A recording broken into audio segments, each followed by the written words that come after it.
నిన్న నల్గొండ వారిపల్లి గ్రామంలో జరిగిన ఘటనకు బీటెక్ రవి గారు ప్రెస్ మీట్ పెట్టి తన అనుచరులకు తన రక్త సంబంధికులకు ఎటువంటి సంబంధం లేదన్నట్టుగా చెప్పారు. మీరు చెప్పినంత మాత్రాన ఈ రాష్ట్ర ప్రజలు ఎవరు నమ్మరు. ముఖ్యంగా ఈ పులివెందుల నియోజకవర్గ ప్రజలు ఎవరు నమ్మరు. ఎందుకంటే ఆ దాడిలో ఎవరి అనుచరులు ఎవరి రక్త సంబంధికులు ఉన్నారు అన్నది ఈ పులివెందుల నియోజకవర్గ ప్రజలకు బాగా తెలుసు. ఆ దాడిలో మెయిన్ టార్గెట్ లింగాల రామలింగారెడ్డి అలియాస్ వేలుపుల రామన్న. ఎందుకంటే తనను అంతం చేయాలని ఒక కుట్రతోని ఈ దాడి చేశారు. తనను అంతం చేస్తే వేముల మండలంలో టీడీపీ నాయకులకు అడ్డుండదు అని చెప్పి తనను అంతం చేయాలని ప్రయత్నించారు. అదృష్టం శాతం నల్గొండ వారిపల్లి గ్రామంలో ఉన్న మహిళలు వేలుపుల రామన్నను రక్షించడం వల్లే రామన్న ఈరోజు బయటపడ్డాడు.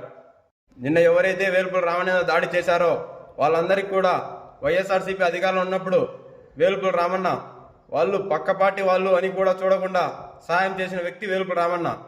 ఈరోజు తన మోచేతి నీళ్లు తాగిన వాళ్ళే ఈరోజు తన మీద దాడి చేశారు.